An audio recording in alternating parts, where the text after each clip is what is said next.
There'll be food and drink and ghosts, and perhaps even a few murders. You're all invited.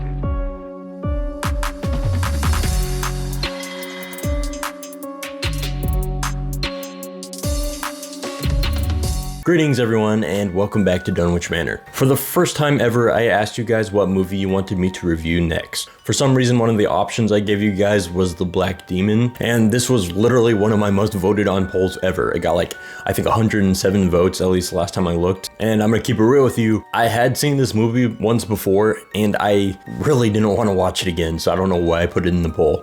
But I am a man of my word, so I watched it again, and this is my review.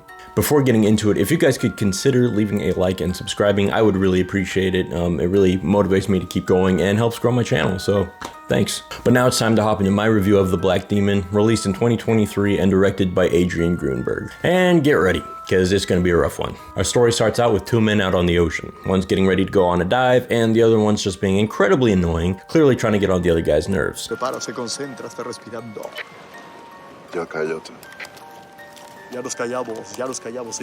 learned that the guy getting ready to go diving is named Nacho. But that's not really important, and you're about to see why. The camera follows Nacho as he dives down to the base of what appears to be an oil rig and straps some kind of device onto one of the supports. Not too long after this, Nacho gets pulled away from the support beam by something. I'm assuming it's probably the wake of the massive shark that appears to be stalking him. Next, we get a fun little shot of a bunch of weird sea creatures swimming towards him, and it suddenly has like a very peaceful tone. We go into a wide shot showing that he's probably not actually seeing any of this, but it's like all in his head. And instead of fun little fishies, it shows that he's about to get killed by a shark, which we see in a really lame POV kill. All this may seem very strange and random, but it actually can be explained with the opening shot of the movie that has some text explaining what's going on. Fishermen have shared tales of a mythical shark off the Baja coast, one of godlike proportions. That's right, this shark has the ability to make people see visions as if he's one of the old ones in the Cthulhu mythos. Honestly, if we're talking about sharks with mind powers, I'm gonna have to prefer the one from Trials of Revenge. That thing is psychic and is mean, okay? I would not want to mess with that. I'm not gonna say the movie was good, but at least it had Michael Caine, right? Anyway, after Nacho's death, we go back to his unnamed diving buddy who is trying to light up a fat doink, and instead of doing that, he becomes fish food, which we see in another lame POV shot.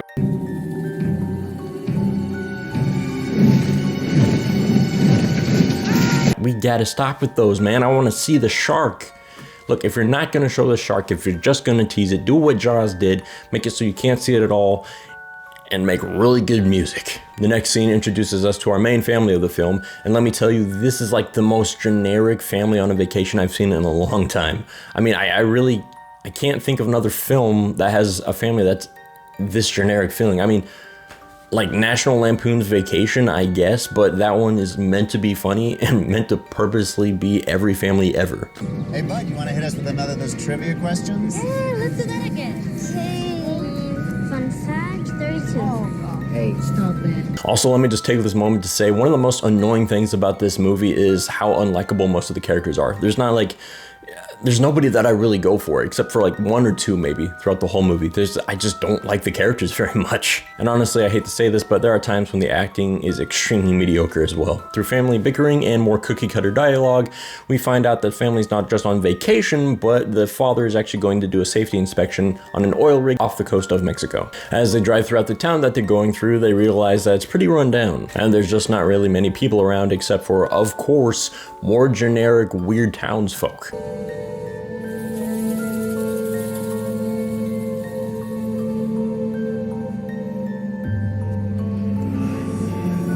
Once they finally get out to ask somebody for help, they run into yet another generic character.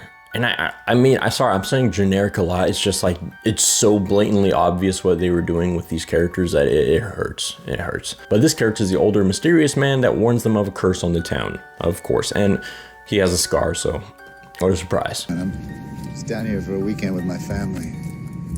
Families don't just come here for the weekend.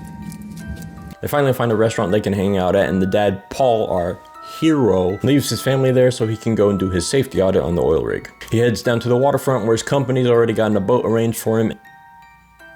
Wait a minute. Is that Steven Esquilito from Nacho Libre? Wait. Nacho! Two men get on the boat and head towards the oil rig. The problem is, Steven, who's called Choco in this movie, will only take him so far. So Paul has to take the other boat and head to the oil rig by himself. And let me just say, Choco got the boat ready for Paul. He went out this far. He went against his cultural and religious beliefs just to help this dude out. And all Paul has to say is thanks for nothing. Forget it. I'll get myself back. Thanks for nothing. You're welcome. He is making it really hard for me to like him. Sure hope nothing bad happens to him. We cut back to Paul's family, who is getting harassed by a couple of locals, so they escape onto a boat and start heading towards the safety of the oil rig. And I use safety lightly. Back on the oil rig, Paul finds out that almost the entire crew is gone, either having been killed by something or having escaped the oil rig. We find this information out from Chato and Junior, two survivors from whatever catastrophe occurred. Chato warns Paul of El Demonio Negro, I'm praying to God I said that right, the black demon that is stalking the waters, but of course, Paul, being who he is, doesn't believe him. And next we get a scene that's supposed to be pretty intense, but instead ends up being actually surprisingly lackluster. Look, I'm sorry I'm being so hard on this movie. I went into it really wanting to enjoy it, and then after watching it twice, I find so little in it to actually love. I mean, almost everything they do in this movie is just done better in another movie. Take this scene for example. The girl falls into the water, she's struggling a little bit. We see from the shark's POV that it's swimming to go and get her, and then it narrowly misses. But there's just kind of this feeling throughout the whole thing that you know that the girl's gonna make it. We take that same exact concept in Jaws, where the guy falls into the water after the dock breaks. That thing is terrifying because you never really see the shark at all. All you see is the dock moving towards the guy, and it's just really intense. The music, the cinematography, it's all just really intense, and this movie just can't do that. And then, because we needed more conflict in this movie, the shark decides to be an asshole and destroys the auxiliary line that is powering the backup generator. This of course forces our heroes to go down and risk their lives to fix the problem. But before this, we get a very poorly written message on how human pollution has caused the god Tlaloc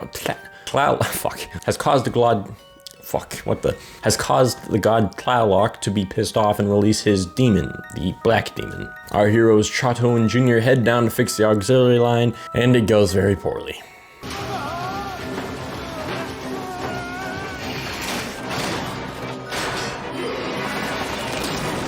Even though Junior's now dead, we got some very important information. Now they're all aware of the explosive device wrapped around the oil rig base. This failure and discovery causes Chato and Paul to have to come up with a new plan.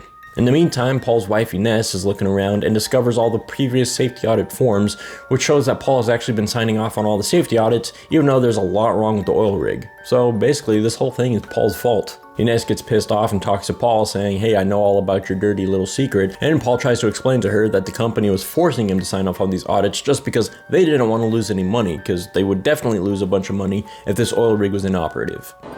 You are the monster, not the thing. After this, we get a long scene of Paul and Chato drunk, where they finally figure out that, hey, the company was trying to kill Paul. The two guys in the beginning were sent out by the company to destroy the oil rig. This way, when Paul went out to do his safety audit, it would explode, and the company would just be able to blame Paul for all the times he signed off on the safety audits, even though that there was actually plenty wrong with the oil rig. Now that Paul's actually feeling the weight of responsibility for the first time in his life, he decides that it's his responsibility to go down, fix the oil leak, and kill the shark. If I can just manually seal the repair valve on the drill line. It's a long shot, but hopefully it will relieve enough pressure to trigger the blowout preventer. Therefore, Sealing the well. Exactly. I seal the well, I grab the bomb, and I feed it to that son of a bitch. But to be honest, this doesn't really make too much sense to me, because if Tlaloc sent the shark in the first place, if the guy kills the shark, won't Tlaloc still be pissed and like send something else? That's what I would do, but hey, that's just me. While Paul dives down to do battle, his family escapes in a makeshift raft. While Paul's down there, he's able to fix the oil leak, but discovers he's running out of air, so he won't have time to kill the shark and escape. He realizes that he's gonna have to sacrifice himself. And let me just show you this scene real quick, because it's really stupid.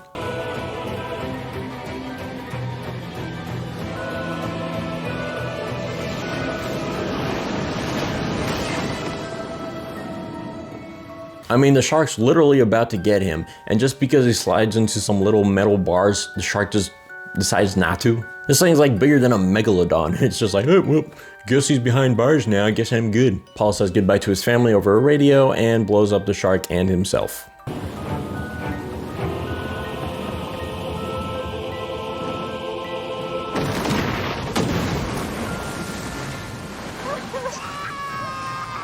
At least this movie did one good thing.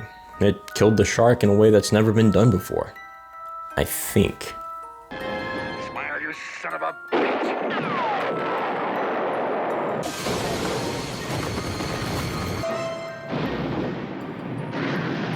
That's right, this movie could have chosen to do something unique, and yet they still didn't. They blew the shark up just like they do in every other movie. Pissing me off. The family sails off into the sunset, hopeful for the chance to find a new and better dad. So that's The Black Demon, guys. As you could probably guess, I really did not like this movie very much. I've seen it twice now, and both times I just did not enjoy it. The first time I fell asleep halfway through, but this time for the review I decided to watch it again and say, okay, maybe this time I'll like it better. Nope. In fact, I enjoyed it less. So, I'm sorry, I'm gonna have to give this one like a 3-2, I'm gonna give it a 2.5 out of 10. I didn't like it. I just didn't like it. So I'm gonna be real, I would not recommend you guys watching this movie. There's better shark movies out there. Go watch The Meg, go watch The Meg 2 even, go watch Jaws, go watch Deep Blue Sea, whatever, just, there's better movies than this out there.